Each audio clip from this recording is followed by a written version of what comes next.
भी होगी और जटिल होगी उतना ही उसमें विलम्ब होगा, और जितना अधिक विलम्ब होगा उतना न्याय के लिए गलत होगा। मतलब देरी से देने वाला न्याय विफल कर देता है, न्याय को विफल कर देता है। डेली डिफेक्ट द जस्टिस, यानी विलम्ब से दिया गया न्याय जो है वो सही नहीं होता। अतः स्वस्थ और सफल न्याय प्रशासन के लिए न्यायिक प्रक्रिया का शीघ्र और संक्षिप्त होना जरूरी है। और फिर छोटे और सामान्य प्रकृति के जो अपराध होते हैं उसके लिए तो समरी ट्रायल बहुत ज़रूरी है, संक्षिप्त विचारण बहुत ज़रूरी है। यदि छोटे मोटे केसेस को कोर्ट जो है लंबा खींचेगी तो फिर बाकी केसेस का क्या होगा। तो इसलिए ये सबको देखते हुए समरी ट्रायल बनाया गया है 260 से 265 तक, 260 से 265 तक समरी ट्रायल की व्यवस्था की गई है। अब समरी ट्रायल क्या है? Summary trial, meaning of summary trial. Summary trial का मतलब है संक्षिप्त विचारण से अभिप्राय कार्यवाहियों को संक्षिप्त में अभिलिखित करने से है। इसके लिए विस्तृत साक्ष्य लिया जाना और लंबे निर्णय लिखा जाना आवश्यक नहीं है। तो समरी ट्रायल के लिए कौन कौन से मजिस्ट्रेट सशक्त होते हैं? 260 CRPC सेक्शन, इसके लिए सशक्त होते हैं chief judicial magistrate, metropolitan magistrate और हाई कोर्ट द्वारा जो भी मजिस्ट्रेट को इसके लिए प्राधिकृत किया गया है, जैसे JMFC।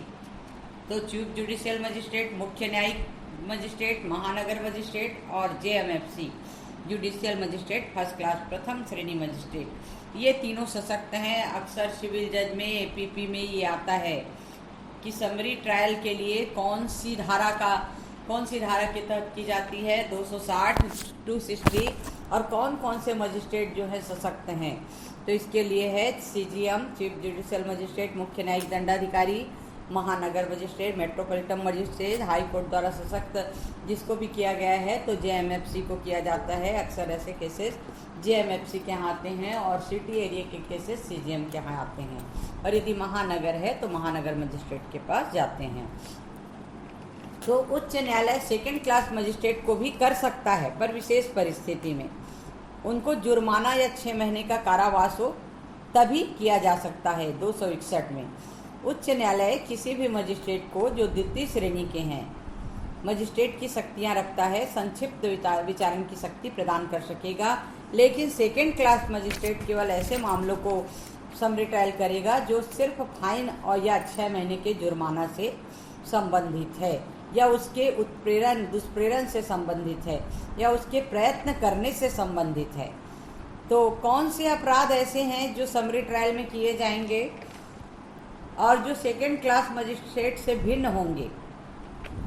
कौन से मजिस्ट्रेट हैं? जैसे कौन से अपराध हैं? ऐसे अपराध जो मृत्युदंड, आजीवन कारावास या 2 वर्ष से अधिक की सजा से दंडनीय नहीं हैं, जिसमें 2 वर्ष से अधिक की सजा का प्रावधान नहीं है। तो इसमें ये कहना चाह रहा है कि जो मृत्युदंड, आजीवन कारावास या 2 वर्ष से अधिक की सजा से दंडनीय नहीं है, ऐसे अपराध समरी ट्रायल की श्रेणी में, समरी ट्रायल के समरी ट्रायल में किए जाएंगे। IPC सेक्शन 379, 380, 381, ये सब केसेज में चोरी का चोरी का ऐसा अपराध जहाँ चुराई गई संपत्ति का मूल्य 200 रुपये से अधिक नहीं है, 200 रुपये तक के है तो सेकेंड क्लास मजिस्ट्रेट सुन सकता है, यदि 200 से ज़्यादा है तो नहीं सुन सकता। IPC सेक्शन 414, 414, चोरी की संपत्ति को प्राप्त करने का ऐसा अपराध जहाँ संपत्ति का मूल्य 200 से अधिक नहीं है, 200 तक के मूल्य को समरी ट्रायल में किया जा सकता है। चौथी कंडिका है IPC सेक्शन 414, चोरी की वस्तु को, चोरी की संपत्ति को छिपाना या उसको बेचने में सहायता करना, और ऐसी संपत्ति का मूल्य 200 रुपये से अधिक ना हो, तभी समरी ट्रायल हो सकता है। IPC सेक्शन 454, 454, 456, इसके तहत यदि कोई अपराध किया हो तो भारतीय दंड संहिता की धारा 404, शांति भंग करने के लिए उत्प्रेरित करने के आशय से अवमान करना, और 506 आपराधिक अवित्राश। आपराधिक अभित्राव, ये सब केसेस में समरी ट्रायल नहीं होगा। पूर्ववर्ती अपराधों में से दुष्प्रेरण, पूर्ववर्ती अपराधों में से किसी को करने का प्रयत्न करना जबकि ऐसा प्रयत्न किया जाना अपराध हो, ऐसे कार्य के निमित्त कोई अपराध जिसके संबंध में पशु अत्याचार अधिनियम की धारा 20 के अंतर्गत परिवाद किया गया हो, इतने में समरी ट्रायल नहीं होगा।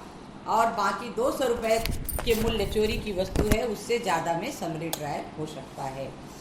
इस तरह से ये स्पष्ट है कि समरी ट्रायल केवल उन्हीं अपराधों में होगा जो प्रयुक्त सूची में आते हैं। कोई भी मजिस्ट्रेट ऐसे अपराध का समरी ट्रायल नहीं कर सकता जो उस सूची में नहीं आते हों या समरी ट्रायल किए जाने योग्य नहीं है। ये कानून की भाषा है, इसमें कंफ्यूज मत होना। नहीं लिखा है सब में, नहीं 200 रुपये के मूल्य से अधिक नहीं हो, मतलब क्या है 200 रुपये तक के मूल्य की वस्तु का समरी ट्रायल होगा। समरी ट्रायल की प्रोसीडिंग क्या होगी? समरी ट्रायल के लिए वही जो सम्मन मामलों में उपयोग होता है। कल सम्मन ट्रायल केसेस बताई थी कैसे प्रोसीडिंग होती है, सेम वही प्रोसीडिंग है। लेकिन जो समरी ट्रायल केसेस होते हैं उसमें 6 माह से अधिक अवधि के कारावास का दंडादेश नहीं दिया जा सकता। ये भी किस में आया था? सरकारी वकील और सिविल जज के में, एडीपीओ और इसमें दोनों में आया था कि 6 माह की से अधिक की सज़ा नहीं दे सकता। कौन से केसेस हैं कल बताई भी थी, हमेशा बताती हूँ। दूध में पानी मिलाना, घी में तेल मिलाना, औषधि में मिलावट करना, जुआ सट्टा खेलना और इनलीगल पार्किंग करना, ये सब समरी ट्रायल केसेस हैं। ये मैं प्रैक्टिकल वाला बता रही हूँ, इसमें नहीं लिखा है। ये सब प्रैक्टिकल की भाषा में जब यदि आता है आपके दिमाग में मेरा पढ़ाया हुआ है तो ज़रूर लिखना। समरी विचारणों में, संक्षिप्त विचारणों में अभिलेख, समरी ट्रायल केसेस का रिकॉर्ड क्या होना चाहिए उसमें?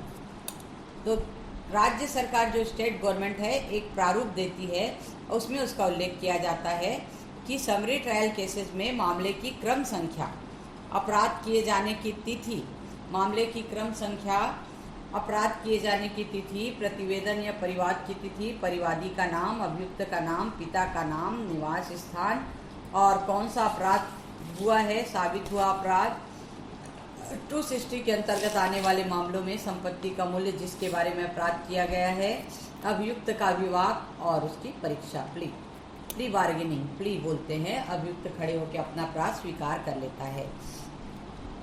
तो अभियुक्त के अभिवाद और उसकी परीक्षा को लेखबद्ध किया जाना आवश्यक है। यदि ऐसा नहीं किया जाता तो मामले के विचारण को दूषित कर देगा। अभियुक्त क्या बोल रहा है उसको लिखा जाना जरूरी है। उसके बाद निष्कर्ष लिखा जाएगा, फिर दंडादेश या अंतिम आदेश, उसको क्या सजा दी गई है, अंतिम आदेश क्या हुआ है, कार्यवाही के समाप्त होने की तिथि, ख़त्म केस के कब ये डिसमिस हुआ है, उसका ये कब फाइनल डिसीजन हुआ है। तो ये 10 ऐसी कंडिका है जो समरी ट्रायल केसेस में रिकॉर्ड के रूप में रखा जाता है। अब डिसीजन में क्या होगा? जब अभियुक्त अपने को दोषी होने का विवेचन नहीं करता, तब जैसे ड्राइवर लोग एक्सीडेंट करके आते हैं 304 भी तो दहेज प्रताड़ना है। 304 में उतावलेपन से गाड़ी चलाना, उतावलेपन से गाड़ी चलाना, यदि वो गाड़ी चला रहा आके स्वीकार कर लेता है तो उसको सज़ा हो जाती है और केस नहीं चलता है। ये भी इस केसेस में आता है। तो मामले में दिए गए साक्ष्य का सारांश लिखेगा और अपने निष्कर्ष के कारणों को संक्षिप्त में लिखेगा और ऐसे कारण साक्ष्य पर आधारित होंगे। और अभिलेख और निर्णय की भाषा न्यायालय की भाषा होगी। सभी प्रकार के अभिलेख जो है निर्णय की भाषा में होंगे और उच्च न्यायालय द्वारा प्राधिकृत किए जाने पर ऐसे अभिलेख जो है निर्णय अधिकारी द्वारा तैयार किए जाएंगे और उसके सिग्नेचर होंगे और सील लगेगा और ये न्यायालय की भाषा में ही डिसीजन लिखे जाएंगे। तो ये तो हो गया समरी ट्रायल। समरी ट्रायल, किसी को कुछ पूछना है इसके बारे में? पूछना है? ये पूरा एक चैप्टर कंप्लीट हो गया।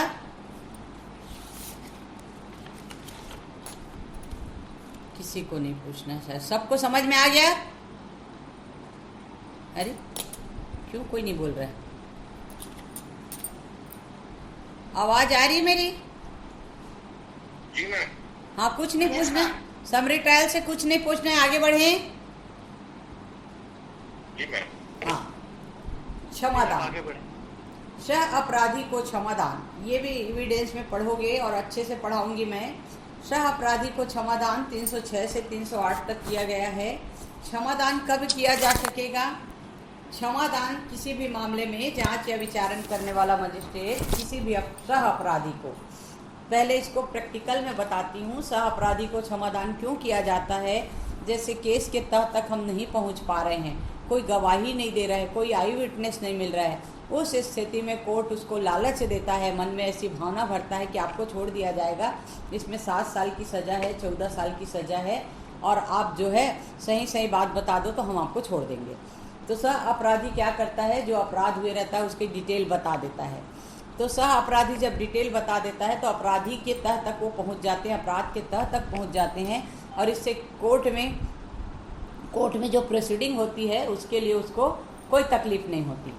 तो इस स्थिति में सह अपराधी अपना बयान कोर्ट के समक्ष देता है। क्या बयान देता है? सह अपराधी खड़े होकर जो भी अपराध हुए रहता है, अपराध में कौन कौन शामिल थे, किस किस औजार का प्रयोग किया गया, अपराध कहाँ कहाँ हुआ है, डिटेल में वो अपना बयान दे देता है। तो सह अपराधी जो किसी अपराध का चाहे कर्ता के रूप में हो चाहे दुष्प्रेरक के रूप में हो, इस शर्त पर क्षमादान करेगा कि वह अन्य व्यक्ति के संबंध में उन परिस्थितियों का जो उसके नॉलेज में है पूरी तरह सत्य है वो प्रकटन कर दे। उससे लिखवाया जाएगा कि वो झूठ तो नहीं बोल रहा है छूटने के डर से। यदि वो झूठ बोल रहा है तो उसको लिखित नहीं किया जाएगा, और यदि वो सच बोल रहा है तो पूरे बंद पत्र और ये भरवा के कहा जाएगा एफिडेविट कि आप जो बोल रहे हो सच बोल रहे हो। तो इस तरह से सह अपराधी अपना बयान दे देता है। इसका उद्देश्य क्या है कि किसी गंभीर प्रकृति के अपराध का कोई अपराधी बिना किसी दंड के छूट न जाए, इस कारण क्षमादान का प्रावधान किया गया है। क्षमादान के लिए कौन कौन क्षमादान कर सकता है? क्षमादान के लिए अन्वेषण जांच विचारण के लिए किसी भी प्रक्रम पर, किसी भी स्टेज पर चीफ जुडिशियल मजिस्ट्रेट कर सकता है क्षमादान, या महानगर मजिस्ट्रेट कर सकता है। अन्वेषण, इन्वेस्टिगेशन, इंक्वायरी या ट्रायल किसी भी स्टेज पर चीफ जुडिशियल मजिस्ट्रेट कर सकता है, महानगर मजिस्ट्रेट कर सकता है, या जेएमएफसी कर सकता है, जुडिशियल मजिस्ट्रेट फर्स्ट क्लास। तो ये तीनों कर सकते हैं क्षमादान। ये भी एपीपी में आता है, सिविल जज में आता है। क्षमादान के लिए कौन से मजिस्ट्रेट सकते हैं? तो आप लिखोगे चीफ जुडिशियल मजिस्ट्रेट, महानगर मजिस्ट्रेट और JMFC judicial magistrate first class. और कौन से ऐसे अपराध हैं जिसमें क्षमादान किया जा सकेगा? कौन से ऐसे अपराध हैं? पहला है अन्य रूप से सेशन कोर्ट द्वारा। दूसरा ऐसे कारावास से जिसकी अवधि 7 वर्ष की है या कठोर दंड से कोई दंडनीय अपराध, यानी जो सेशन ट्रायल है पहला। दूसरा जिसकी अवधि 7 वर्ष है या कठोर दंड से दंडनीय अपराध है। पुस्तक से पढ़ोगे तो लॉ की भाषा समझ नहीं आएगी, इसलिए मेरे जो सामान्य भाषा में बताती हूँ उसको ध्यान में रखा करो। पुस्तक की भाषा अगेंस्ट में जा रही है ऐसा लगता है, जो लॉ नहीं पढ़े रहते वकील लोग ही समझ पाते हैं। तो आप लोग अभी पढ़ रहे हो। तो सेशन ट्रायल जो केसेस होते हैं और जिसमें 7 साल की सज़ा है और जिसमें कठोर दंड का प्रावधान है, ऐसे अपराध में क्षमादान किया जा सकेगा। अब क्षमादान करने वाले मजिस्ट्रेट का क्या कर्तव्य है? क्षमादान तो करेगा, लेकिन उसके पहले उसकी ड्यूटी क्या है? क्षमादान के कारणों को लिखित में देगा, अभिलिखित करेगा कि कौन से अपराध में उसने क्षमादान किया है और क्यों किया है, और यह भी अभिलिखित करेगा कि क्षमादान उस व्यक्ति द्वारा किया गया है जिसने उसने स्वीकार भी किया है या नहीं।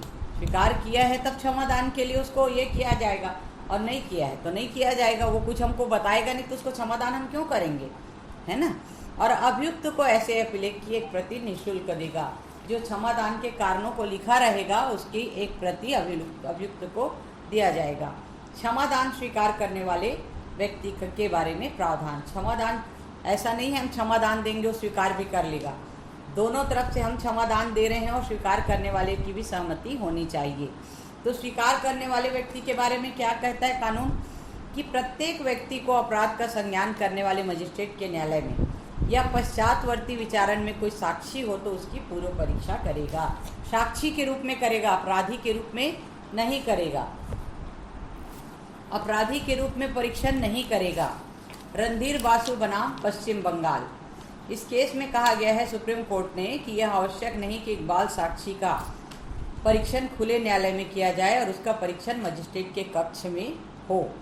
मजिस्ट्रेट के कक्ष में हो ये जरूरी नहीं है। और प्रत्येक व्यक्ति जो जमानत पर हो, विचारण समाप्त होने पर इसको अभिरक्षा में पुलिस कस्टडी में लाया जा सकता है। अब मामले की सुपुर्दगी कैसे होगी? मामले की सुपुर्दगी, उसने क्षमादान स्वीकार कर लिया है, परीक्षा भी ले ली गई है और मजिस्ट्रेट कोई मामले की अतिरिक्त जांच किए बिना उस मामले को जो सेशन द्वारा विचारनी है और ऐसे व्यक्ति की परीक्षा करने के बाद मुख्य न्यायिक मजिस्ट्रेट के सुपुर्द कर देगा और अपराध दंड विधि संशोधन अधिनियम 1952 के अधीन विशेष न्यायाधीश के न्यायालय द्वारा विचारनी है तो विशेष न्यायालय को भेज देगा। यदि सेशन ट्रायल केस है तो सेशन को भेजेगा, स्पेशल कोर्ट का ट्रायल है तो स्पेशल में भेजेगा और अन्य दशा में मुख्य न्यायिक मजिस्ट्रेट के हवाले करेगा। यह विचारण स्वयं भी कर सकता है, ये 305 में प्रावधान है। अब क्षमादान का निर्देश देने की शक्ति। अब सुपुर्दगी तो हो गई, प्रत्यक्ष अप्रत्यक्ष रूप से उससे बयान ले लिया गया, पूरा उसको सशर्त क्षमादान करने का ये भी किया गया 307। इसके बाद ये सेशन कोर्ट द्वारा प्रयोग में लाई जाने वाली शक्ति है कि केवल न्यायिक ही नहीं बल्कि उच्च न्यायालय द्वारा पुनरीक्षण योग्य भी है। इसको उच्च न्यायालय में पुनरीक्षण के लिए भी लगा सकते हैं। और यदि उसने क्षमादान की शर्तों का पालन नहीं किया, उससे कहा गया कि इतने दिन तुम बाहर रहना, अपराधी लोग से नहीं मिलोगे या कुछ भी जो भी है शर्तें रखी गई है, बिना शर्त के क्षमादान नहीं होता है। उस स्थिति में यदि वो पालन करने में असमर्थ रहता है तो इस तथ्य को लोक अभियोजक साबित करेगा और अपराध के लिए जिसने झूठा साक्ष्य दिया है और झूठा साक्ष्य के लिए विचारण किया जाएगा। और यदि क्षमादान स्वीकार करने वाला व्यक्ति कहता है कि क्षमादान की शर्तों का पालन कर लिया है उसने, तो ये भी सरकारी वकील यानी लोक अभियोजक सिद्ध करेगा कि उसने क्षमादान की शर्तों का पालन किया है या नहीं किया है। तो साथ ही यदि ये विचारण के दौरान तथ्य साबित हो जाता है तो क्षमादान की शर्तों का पालन कर दिया गया तो क्षमादान करने वाले का व्यक्ति को दोष मुक्त कर दिया जाएगा, सह अपराधी को दोष मुक्त कर दिया जाएगा। तो यह सह अपराधी को क्षमादान। अब है अपराधों का उपशमन। समन मतलब समझौता, कंपाउंडिंग। समन का अभिप्राय है राजीनामा या समझौता। तो पक्षकारों के बीच यदि किसी अपराध के मामले में समझौता किया जाना है तो इसका उद्देश्य ये होता है आपराधिक कार्यवाही को समाप्त करना। क्योंकि कोर्ट कचहरी जो चले गया, हम लोग भी वकील हैं, आप लोग भी वकालत के फील्ड में हो, अपना ये नहीं चाहोगे, लेकिन जो पहुंच गया कोर्ट कचहरी में वो पूरी तरह बर्बाद हो जाता है, ऐसी धारणा है। इसलिए जहाँ तक हो सकता है राजीनामा करवाया जाता है। राजीनामा करवाने के कई तरीके भी हैं। लोक अदालत द्वारा भी राजीनामा करवाया जाता है, नॉर्मल तरीके से भी करवाया जाता है। तो ऐसे अपराध जिसमें राजीनामा किया जा सकता है और कोई व्यक्ति स्वयं समझौता कर सकता है, और कुछ ऐसे अपराध हैं जिसमें न्यायालय अनुमति देता है, तब समझौता किया जा सकता है। तो समझौता किसके द्वारा किया जाएगा? पीड़ित पक्षकार के द्वारा। और पीड़ित पक्षकार यदि अगले पार्टी से समझौता करता है तो उसके लिए कुछ जो बातें हैं वो लिखी जाती हैं और दोनों पक्ष के बीच समझौता किया जाता है। कब किया जाएगा? दंडादेश के पूर्व, कभी तक, यहाँ तक कि डिसीजन लिखने के समय भी राजीनामा किया जा सकता है। तो राजीनामा किए जाने, ये भी एपीपी और सिविल जज में आता है कि अपराधों का उपशमन कब तक किया जा सकता है, किसी अपराध में राजीनामा कब तक किया जा सकता है। तो दंडादेश के पूर्व, निर्णय लिखने के पूर्व कभी भी किया जा सकता है। तो ये तो हो गया अपराधों का समन मतलब समझौता या राजीनामा। अब कौन से अपराध ऐसे हैं जो समनीय हैं और कौन से असमनीय हैं? तो समनीय अपराध वे हैं जिसमें पीड़ित पक्षकार, उस व्यक्ति जिसके विरुद्ध परिवाद किया है उसने और मामले को लेकर समझौता हो जाता है, समझौता योग्य, जो ऐसी धाराओं के केस हैं जिसमें समझौता किया जा सकता है। और असमनीय अपराध ऐसे हैं जिसमें समझौता नहीं हो सकता। समझौता नहीं हो सकता मतलब बड़ी धाराओं के केस, समझौता हो सकता है मतलब छोटी प्रकृति के केस। संज्ञेय अपराध और असंज्ञेय अपराध। संज्ञेय जुर्म, संगीन जुर्म में नहीं होता, कॉग्निजेबल ऑफेंस, इसमें राजीनामा नहीं होता, समझौता नहीं होता। और समनीय अपराध भी दो प्रकार के होते हैं, एक तो न्यायालय की अनुमति से होते हैं और दूसरे प्रकार के अपराध में ऐसा नहीं होता है। और असमनीय अपराधों में ऐसा नहीं होता, उसमें राजीनामा होता ही नहीं है। तो समनीय अपराधों में अभियुक्त को दोष मुक्त कर दिया जाता है और असमनीय मामलों में उन्मोचित, दोष मुक्त, दोष सिद्ध 3 स्टेज होते हैं। समनीय अपराध वे अपराध है जो संहिता की धारा 320 में उल्लेखित हैं, 320 में हैं, और समनीय अपराध के अलावा सभी अपराध अशमनीय हैं। तो ये हो गया समनीय और अशमनीय अपराध। असमनीय अपराध में 302, 307, 376 इस तरह बड़ी बड़ी धाराओं के केसेस होते हैं, 304 भी, और छोटी धाराओं के केसेस में समझौता हो सकता है, बड़ी धाराओं के में नहीं हो सकता। प्रैक्टिकल बता रही हूँ, पुस्तक में कहीं पर नहीं लिखा होगा। ये जो बड़ी धाराओं के केसेस हैं, सेशन ट्रायल केसेस, उसमें पक्ष, हम लोग जो गवाह होते हैं उनको होस्टाइल कर देते हैं। होस्टाइल यानी पक्षद्रोही, इसको भी मैं इसमें पढ़ाऊंगी एविडेंस में। पक्षद्रोही साक्षी जो पुलिस को कुछ बताता है और कोर्ट में आके कुछ बोलता है, एकदम पलट देता है, उसको पक्षद्रोही बोलते हैं। तो पूरा अगेंस्ट में हो गया तो केस हमारे पक्ष में हो गया। तो अक्सर इसमें क्या होता है, जो बड़ी धाराओं के केसेस हैं, अभियुक्त ऐसे गवाहों को उठवा लेता है, यानी प्रैक्टिकल बता रही हूँ, और निरोध कर लेता है, और जब वो गवाही देने जाता है तो उसको अपने पक्ष में गवाही देने के लिए विवश करता है। तो वो पूरी तरह क्या हो गया, होस्टाइल विटनेस बोलते हैं, पक्षद्रोही साक्षी। तो इस तरह हुआ आज का लेक्चर खत्म। कुछ पूछना है किसी को?